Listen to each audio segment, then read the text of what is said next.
Mid-air collision tragedy. On July 1, 2002, Bashkirian Airlines Flight 2937 as Tupolev Tu-154 passenger jet, and DHL Flight 611, which is a Boeing 757 cargo jet, collided in mid-air over the southern German town of Überlingen on local time 21:35 Central European Time. About 69 passengers and crew aboard the Tu-154 and the 2 crew members aboard the Boeing 757 were killed. Such a nightmare. The main cause of the collision, a number of shortcomings on the part of the Swiss Air Traffic Control Service in charge of the sector, involved ambiguities in the procedures regarding the use of Tcas, the onboard aircraft collision avoidance system.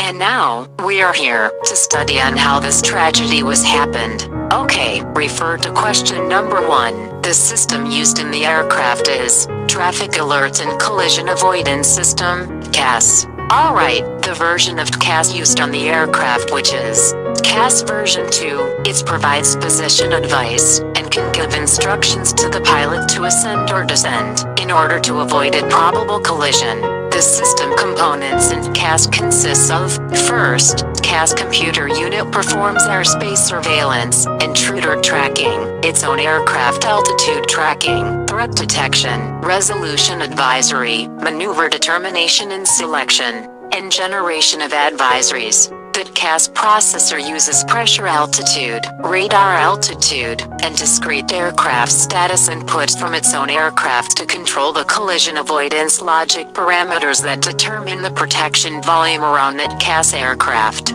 Besides, the antennas used by Tcas version 2, which include a directional antenna that is mounted on the top of the aircraft, and either an omnidirectional or a directional antenna mounted on the bottom of the aircraft. Most installations use the optional directional antenna on the bottom of the aircraft.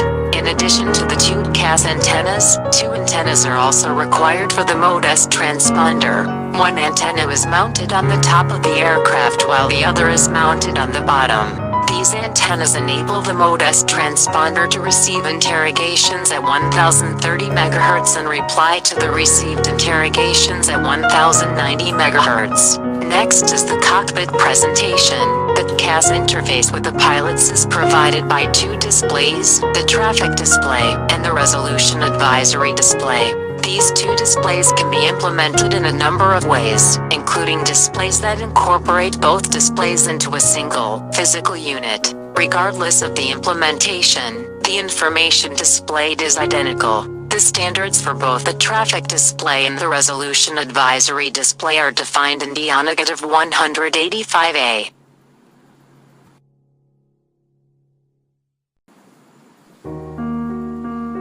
Alright, we continue to the question 2. Review on the principal operation of the system. It operates independently of any ground-based installation. The system uses the Air Traffic Control Tower, ATCT, on nearby aircraft to detect the presence of those aircraft. Tcas aircraft using the same frequency, 1030 MHz, and waveform as ground-based air traffic control sensors, transponders on nearby intruder aircraft receive these interrogations and send replies at 1090 MHz. An ATCT regularly transmits, approximately once per second, a squitter signal that identifies the transmitting aircraft. Tcas-equipped aircraft in the vicinity will monitor the 1090 MHz frequency when a valid identification squitter is received.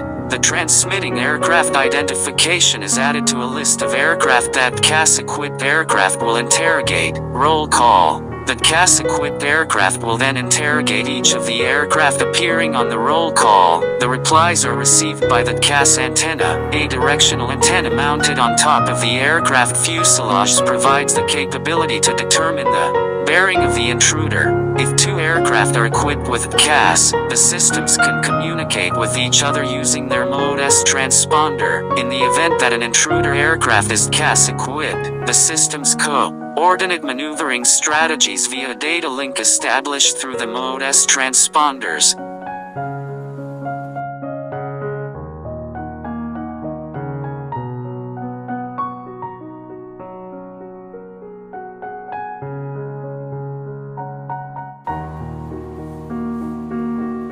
Okay, now we move on to the question 3. What we can interpret from the data from the video about the tragedy. First of all, refer to the figure, Tcas device on Bashkirian Airlines, Russian airplane, detect the other aircraft surrounding. Tcas shows the blue hollow diamond. It means, the aircraft, DHL cargo plane, is below the Tcas aircraft about 16 nautical miles of distance, 2,400 feet below, and that aircraft was climbing. Just normal. Next, from the figure 2, the Tcas system becomes traffic advisory, which comes in form of system message. Traffic, traffic, traffic. The hollow diamond icons turns to a solid yellow circle, about 800 feet below the Tcas aircraft with 8 nautical mile distance. Lastly, on figure 3, the Tcas system becomes resolution advisories, RA. It was the highest alert level, and gives visual and oral instructions to the flight crew to ascend or descend. In order to avoid a probable collision, the pilot has to disengage the autopilot immediately, as the escape maneuver has to be flown manually. Beside, flight director commands as well as ATC advisories have to be ignored. The pitch command of an resolution advisory has always the highest priority.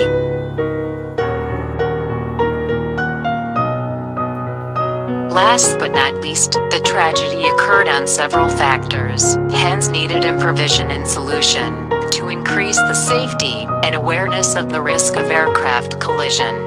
1. Fatigueness of the air traffic controller who are in charge of the communication, made them easily pass their role to another, without knowing it can bring harms, and for the best solution, the flight management should hire more and sufficient air traffic controller, besides providing them the best educational about ethics, laws and regulations.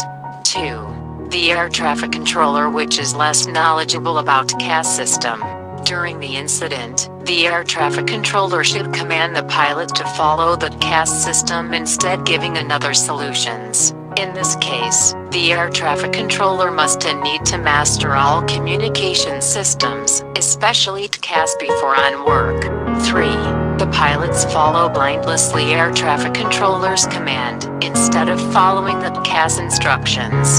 So, the best solution is that the pilots should know the best procedure, and the high priority ones during the flight.